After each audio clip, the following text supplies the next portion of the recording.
Hi there, and welcome to Bike File with me, Wazza. This week on the show, for your delectation and enjoyment, Louise will be doing this, while Rod will be doing this. But best of all, you'll be joining me here in sunny southern Spain at the Almeria circuit for the launch of the brand new 2003 Yamaha R6. Let's get it on.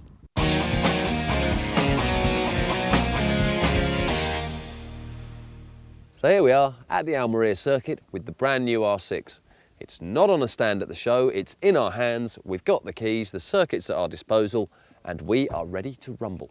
However, before we get out there, let's just see what's new with this bike for 2003, because I've just had the lowdown from the Yamaha technicians. The first major update for the new R6 is this, the third generation of Yamaha's famous Delta Box frame. Now the biggest development they've done here is this thing is now welded here. So this is held together as two pieces. Before it was 16. This is a technology that Yamaha first introduced on their R7 but has now filtered down to the R6, and they're claiming a similar level of torsional rigidity for it, which is pretty damned impressive given that the R7 was about the most rigid chassis that had ever been seen when it came out. And it's not just the frame that gets this swanky treatment either, because the swinging arm and the subframe are both made using the same technique, and that makes this the first 100% aluminium die-cast chassis on a production motorcycle. How fascinating is that? While Yamaha's claims with the chassis for this bike is that it's going to make it faster steering, yet more stable too, which is going to be a very neat trick if they have managed to pull it off, the claims for the motor are unsurprisingly that it is more powerful.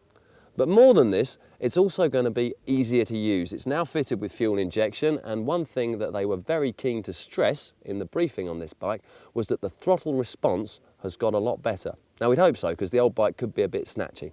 Inside the motor there's some lighter internals that let it spin up a little more freely, and according to the graphs that we were shown, this bike has got more mid-range, which should make it a little easier to ride than the old bike when you're not absolutely revving the nuts off it.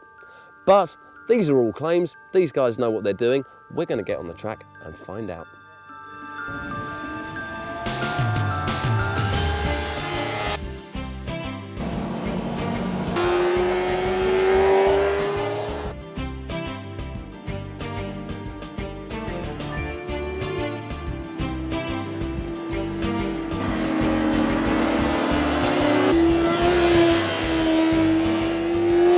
Styling-wise, this bike is a sleeker and more aggressive looking version of the R6 we've come to know and love.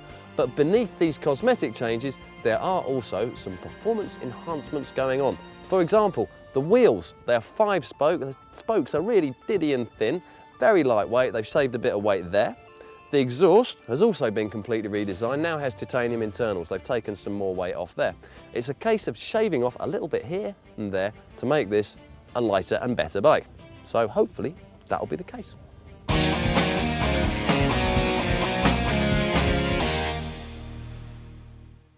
And now it's over to Louise. You know, I have to say, Buell haven't been kind to this motorcycle. In fact, if I'm really honest, I think it's a pretty ugly looking bike. But in saying that, ugly these days seems to be the new good looking. So is this latest innovation from Buell, is it cutting edge technology, or is it design faux pas? Well, whatever you call it, there's no mistaking the Firebolt's optimistic design. For starters, there's that rather large frame, looking like it weighs 100 kilos by itself. Well, it actually doubles up as a fuel tank and allows a lower centre of gravity. There is also the addition of Buell's patented uniplanar system, which makes the engine a stress part of the bike, effectively becoming part of the frame and reducing vibration. Attached to that, you'll find a rather chunky swing arm that not only holds the rear wheel, but also plays the role of an oil tank. Removing the oil tank from its conventional position has meant that the wheelbase could be shortened to improve handling. Now, we probably won't see the Japanese rushing out to copy the Firebolt, but we all do like to see a bit of controversial design. And it doesn't end there. This huge front disc is actually rim mounted as opposed to the more conventional method of hub mounting, and attached to it you'll find a rather beefy looking 6-piston caliper, so that'll leave you with no problems in the stopping department. But apart from the improved stopping power, the lightweight braking system helps to reduce the unsprung weight of the bike to further improve steering speed and overall handling. The weight of the bike is fairly impressive for something built in the States, and for once, less is more, with a competitive 175 kilo dry weight. Now at the heart of this Firebolt, you'll find a heavily breathed upon Harley V-twin power plant displacing 984 cc's. Now couple that with an all-new electronic ignition system and this baby will put out 96 brake horsepower. You see, the thing is with this bike, it's got so much low-down power, you really need to use that to experience it and get the most out of those corners. Performance, well, I reckon it deserves 9 out of 10. We're talking a very capable bike here. I mean, it's not a Sportster, but then again, it's not trying to be. It's got bags of low-down power, and any outright power that's lacking is actually made up for with those really fierce brakes. As for comfort, I reckon it deserves a poor 7 out of 10 really, although it is much better than the old Buells, which were more like sitting on a razor blade. It's quite a neutral riding position, but you will find that it will fit most shapes and sizes. And as for the build quality, oh dear, 6 out of 10 I'm afraid. I mean, these weld seams do look a bit, well, they're a bit in your face really, aren't they? And I think overall the bike does look a bit plasticky. Now as for street cred, well, it's a bit of a difficult one because I do think it's an ugly bike and it looks bug-eyed at the front, and for that I'd want to give it 6 out of 10. Now a lot of you sports bike fans out there would look at this and think, oh, it's just a fast Harley, and you'd probably agree with me. But it does have street cred because it's a little bit different and it's got a thumping great V-twin motor, so let's settle on 7 out of 10, shall we?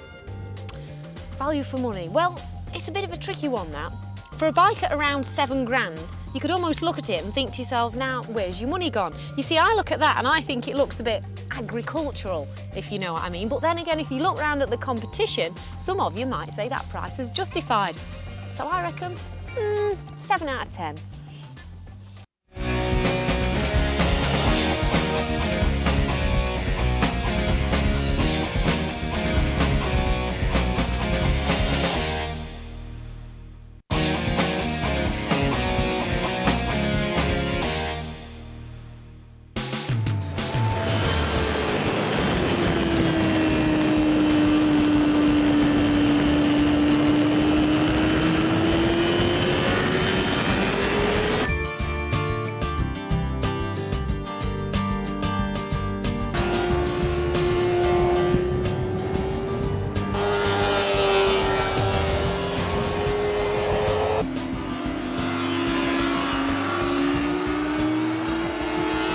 Right then, well, we've been out on track now on the R6, and I've been reminded while I'm out there of what a twisty technical place Almeria is. I've had to wake up pretty sharpish this morning. But enough of that, what's this fella like? I'm not going to make any concrete judgments yet because I'm still getting into the swing of things, getting used to the track, getting a feel for the bike, but I'll give you some first impressions. In the motor, there is more mid-range. Hallelujah! And that throttle response is very sweet indeed. Not snatchy even when you're coming around really tight corners in first or second gear. Yamaha are also claiming more top end in the motor. To be honest, I can't feel it. It might be there, maybe in a back-to-back test with the old bike we'll notice it. But hammering down the back straight here, it wasn't noticeable that there was more power at the top. As for the rest of the bike, one thing that has really stuck in my mind is that it flicks from one lean to the other obscenely quickly. But so far, it has also been stable. This is a neat trick. There's a little crest as you come over the start-finish straight at Almeria. Some bikes, like Fireblades, will have a tendency to kick off a little bit, but this little baby has been rock steady all day. So we'll get back to the track, turn up the pace, learn some more, be back with you in a moment.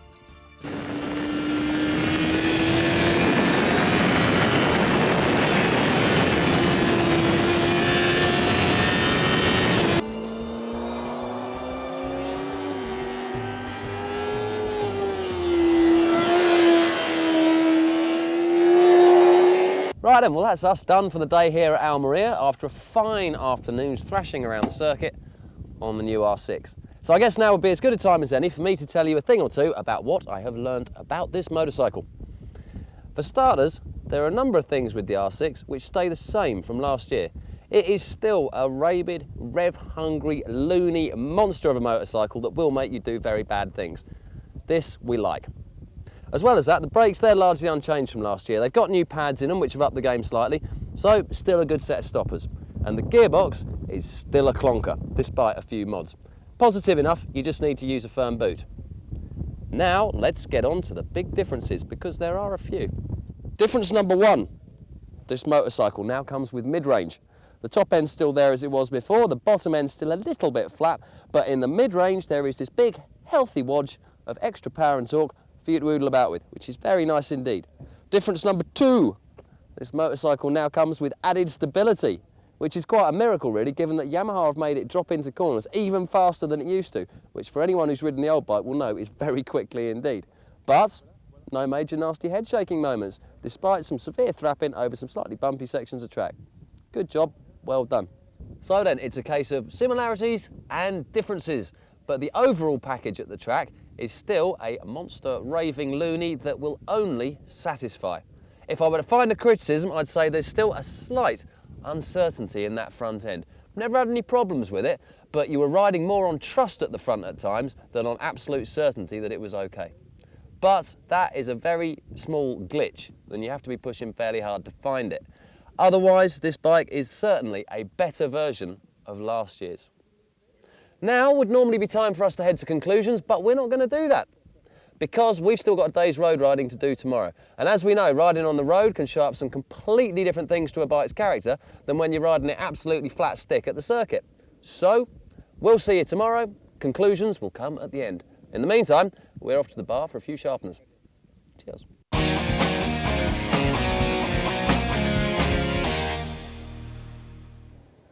This being Spain, it's time for a siesta.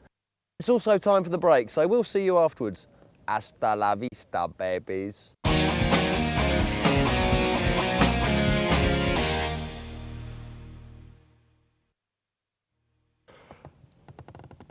Yeah. Welcome back.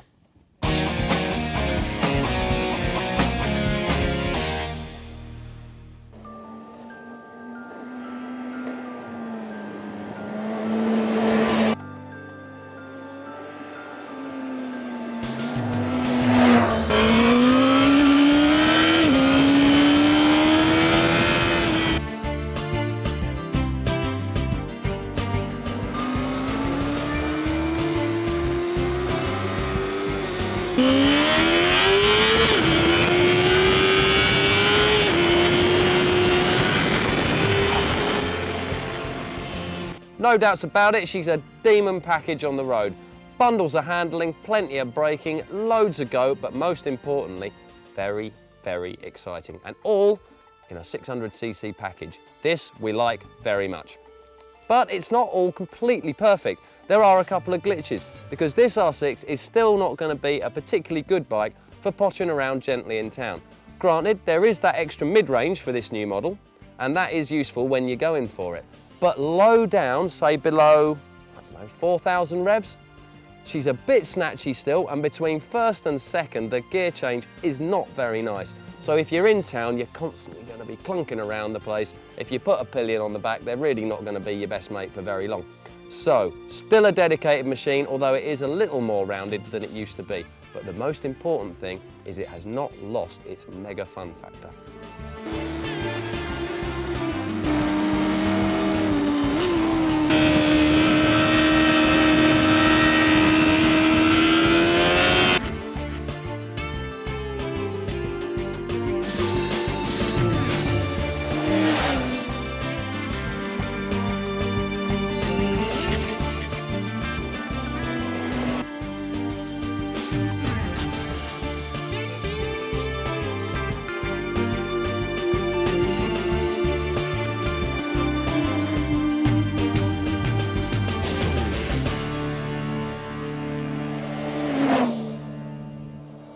Will you look at the scenery around here? It is beautiful. I've had a bit of a problem concentrating on the roads because I keep wanting to look at the mountains and all the little animals that are running around in them and that sort of thing. But I have kept my concentration, which is a fortunate thing because this bike here is an absolute demon on the road, as you may expect if you know anything about the old R6. Good thing is this one has some of those characteristics from the old bike. It is still rev happy, you still got to thrash it. It still wants to be thrashed, and it rewards you very well by giving you a very intense rush on the road if you've got the space to really cut loose. But the ace up this one's sleeve for 2003 is that it now comes with stability. We thought it was stable at the track yesterday, and no matter what I have done today, I've thrashed it down the bumpiest roads I can find. I can't get it to slap. So we can safely say, no damper needed, happy days.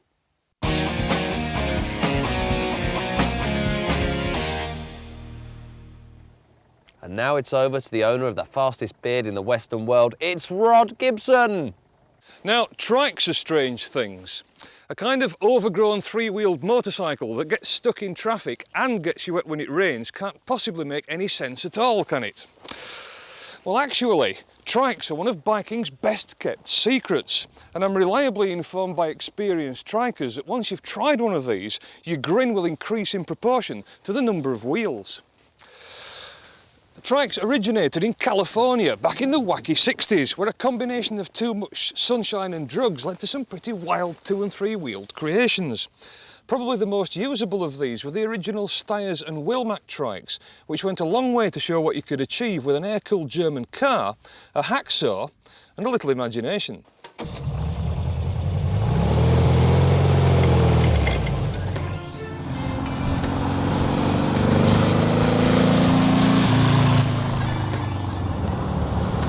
But the big surprise with this trike is how responsive it feels. You may not imagine a Volkswagen Beetle as being a high-performance tyre smoker, but this thing weighs half the weight of the original car, and it goes like stink. The riding position being so low makes it feel even faster, and when the British weather conditions permit, you can get out in the breeze in a way that sports car drivers can only dream of. For comfort, 8 out of 10.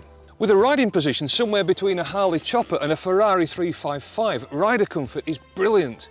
And if you do want to take someone on the back, this big comfy seat will cosset your passenger like nothing you'll ever find on any motorbike. For build quality, 9 out of 10. These trikes are hand built, and every bracket has been carefully finished and every joint hand welded. The chassis is powder coated for durability, and this fiberglass body shell has a self-coloured gel coat, so any minor scratches can simply be polished out. A lot of pride goes into building these trikes, and you'll find evidence of craftsmanship here that compares with the very best of British sports cars. Trike prices vary considerably depending on specification. Our test trike retails at about £8,000, but the base model with reconditioned engine could be yours for as little as £3,500. You can even buy one in kit form and build your own from as little as £1,500. In terms of grins per mile, I'll have to give it 9 out of 10 for value.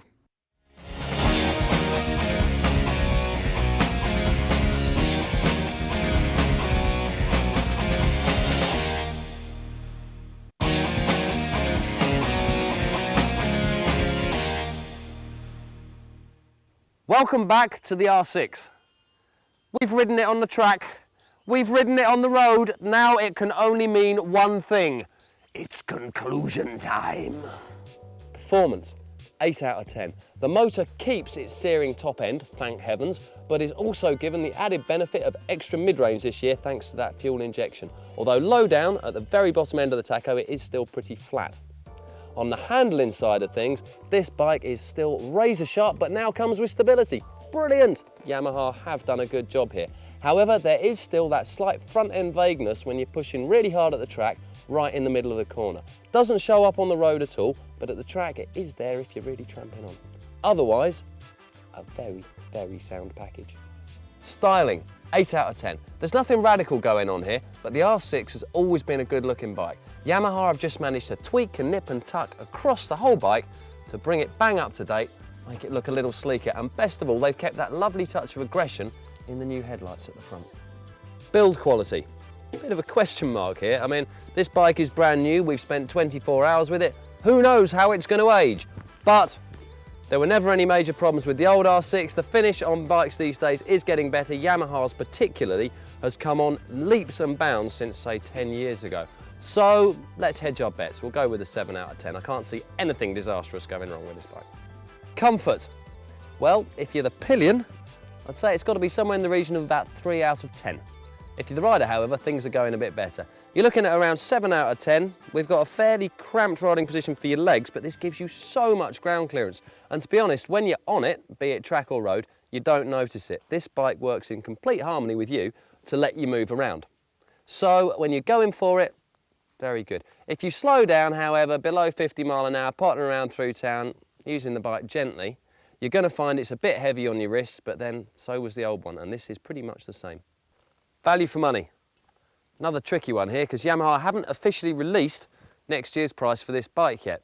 However, we know that last year's was very competitively priced, and we can expect that the new ZX6 and the new CBR 600 are liable to take a big price jump because of the amount of extra work that has gone into them. With this, I don't think we'll see quite as big a jump. It's liable to come in at less than the Honda and less than the Kawasaki.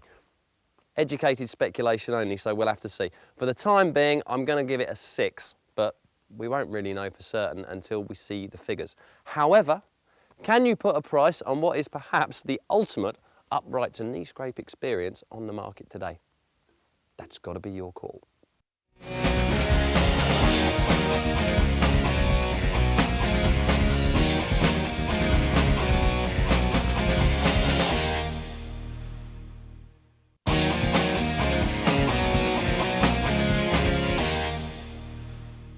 Well, to be honest, I don't think I really feel much like going home now. It's all a bit too nice around here. But sadly, there is a plane with our name on it going back to drizzly old Heathrow. So, it's the end of the episode, but please do join us again next week when we'll have some more splendid bikes and some more wonderful things going on Bike File.